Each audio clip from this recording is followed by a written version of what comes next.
안녕하세요. 잇 바이블입니다. 오늘 우리 함께 나눌 말씀은 시편 19편의 말씀입니다. 함께 말씀을 읽도록 하겠습니다. 하늘은 하나님의 영광을 드러내고 창공은 그의 솜씨를 알려준다. 낮은 낮에게 말씀을 전해주고 밤은 밤에게 지식을 알려준다. 그 이야기, 그 말소리, 비록 아무 소리가 들리지 않아도 그 소리 온 누리에 울려 퍼지고 그 말씀 세상 끝까지 번져간다. 해에게는 하나님께서 하늘의 장막을 쳐주시니 해는 신방에서 나오는 신랑처럼 기뻐하고 제 길을 달리는 용사처럼 즐거워한다. 하늘 이 끝에서 나와서 하늘 저 끝으로 돌아가니 그 뜨거움을 피할 자 없다.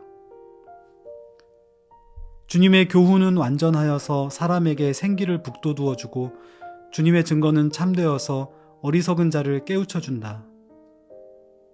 주님의 교훈은 정직하여서 마음에 기쁨을 안겨주고 주님의 계명은 순수하여서 사람의 눈을 밝혀준다. 주님의 말씀은 티 없이 맑아서 영원토록 견고히 서 있으며 주님의 법규는 참되어서 한결같이 바르다. 주님의 교훈은 금보다 순금보다 더 탐스럽고 꿀보다 송이 꿀보다 더 달콤하다. 그러므로 주님의 종이 그 교훈으로 경고를 받고 그것을 지키면 푸짐한 상을 받을 것이다. 그러나 어느 누가 자기 잘못을 낱낱이 알겠습니까? 미처 깨닫지 못한 죄까지도 깨끗하게 씻어주십시오. 주님의 종이 죄인 줄 알면서도 고의로 죄를 짓지 않도록 막아주셔서 죄의 소나귀에 다시는 잡히지 않게 지켜주십시오. 그때에야 나는 온전하게 되어서 모든 끔찍한 죄악을 벗어버릴 수 있을 것입니다. 나의 반석이시오 구원자이신 주님, 내 입의 말과 내 마음의 생각이 언제나 주님의 마음에 들기를 바랍니다. 만약 우리에게 말씀 사용 설명서라는 문서를 작성하라는 미션이 주어진다면 거기에 무슨 내용을 쓰시겠습니까? 하나님의 말씀은 우리 삶에 어떤 영향을 미칩니까? 나는 그 말씀을 얼마나 가치 있게 사용하고 또 반응하고 있습니까?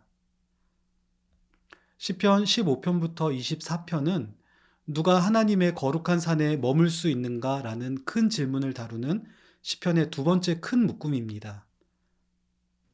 이 단락의 시작부인 15편과 끝인 24편에 제시되는 동일한 질문은 이 시 묶음 전체의 주제 방향을 형성합니다.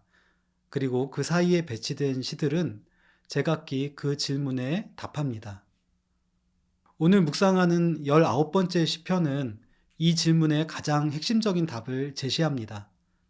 바로 온 세상을 창조하고 질서를 부여하시는 하나님 말씀, 또 인생의 생명을 부여하고 빚어서 인도하시는 하나님 말씀을 마음에 새기고 순종하는 사람의 이야기입니다. 하나님의 거룩한 산에 머무른 특권은 그분의 말씀을 듣고 믿어서 순종하는 사람에게 주어집니다.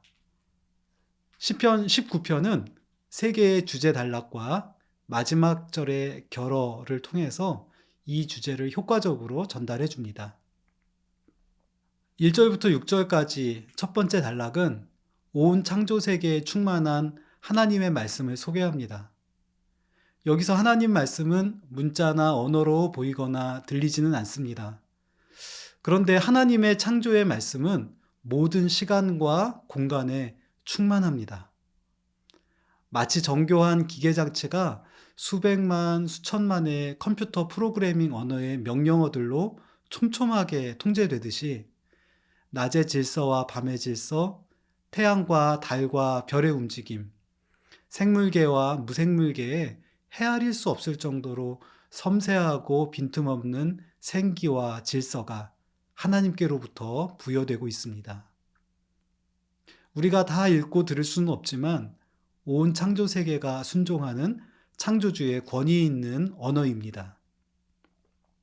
7절부터 10절까지 제시되는 두 번째 단락은 인간들에게 계시된 하나님의 말씀을 소개합니다.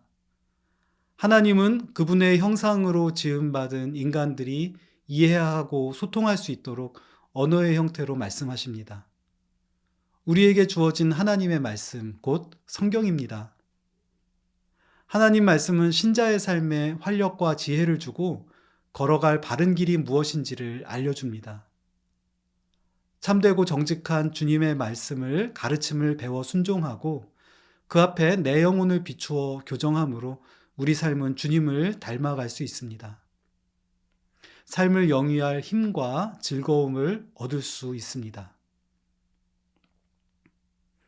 막막하고 혼란스러운 상황에서 정확하고 바른 길을 지시하는 이정표가 되어주기도 합니다. 감각적인 즐거움에 익숙해져 버린 사람들의 선입견과는 달리 하나님의 말씀은 들을수록 먹을수록 달고 사랑스럽습니다. 한 걸음 더 나아가서 이 세 번째 연입니다. 하나님의 법은 우리가 세상 속에서 살며 빠지기 쉬운 죄와 어리석음으로부터 우리를 보호해 줍니다. 때로 하나님의 말씀은 쓰고 아프게 여겨질 때도 있습니다. 나의 잘못을 드러내고 준엄하게 책망하기 때문입니다. 그러나 그 경고를 겸손히 듣고 반응하는 사람은 죄의 올무에서 벗어나 진정한 자유를 누릴 수 있습니다. 시인은 이 사실에 근거해서 주님께 요청합니다. 주님, 밝고 투명한 거울처럼 말씀으로 저의 마음을 비추어 주십시오. 미처 몰랐던 죄라도 깨닫고 돌이키게 해 주십시오. 그렇게 죄를 이기고 온전한 삶, 참 자유의 삶을 살고 싶습니다. 이것이 오늘 우리의 기도가 되었으면 좋겠습니다. 온 세상에 가득한 하나님 말씀의 위엄과 소중함을 깨달은 사람에게는 간절한 소망 하나가 새로 생겨납니다. 이것이 이 시의 마지막 한마디입니다. 하나님을 알고 싶고 하나님께 더 가까이 가고 싶고 그분을 닮고 싶은 바로 그 마음입니다. 내가 일상 속에 말하는 언어, 내 마음 속에 일어나는 감정, 고민하고 결정하는 생각, 무엇을 하기로 결심하는 의지, 그리고 손과 발을 움직여서 무엇인가를 만들어가는 행동, 나를 구성하는 이 모든 것이 온전히 예수님과 같이 되기를 바라는 간절한 소망입니다. 물론 지금은 여기서 삐걱, 저기서 삐걱 할 것입니다. 그럼에도 주님은 우리에게 그 길이 맞다고, 잘 생각했다고 기뻐하며 격려해 주실 것입니다. 이것이 그리스도인들이 걸어갈 영성의 길입니다. 골로새서 1장의 말씀을 잠시 소개하겠습니다. 우리가 그를 전파하여 각 사람을 권하고 모든 지혜로 각 사람을 가르침은 각 사람을 그리스도 안에서 완전한 자로 세우려 함이니 이를 위하여 나도 내 속에서 역사하는 이의 역사를 따라 힘을 다하여 수고하노라. 골로새서 1장 28절과 29절의 말씀입니다. 하나님이 우리를 빚어가시도록 나의 영혼, 나의 존재를 주님께 맡기는 귀한 하루가 되시기를 축복하고 소망합니다.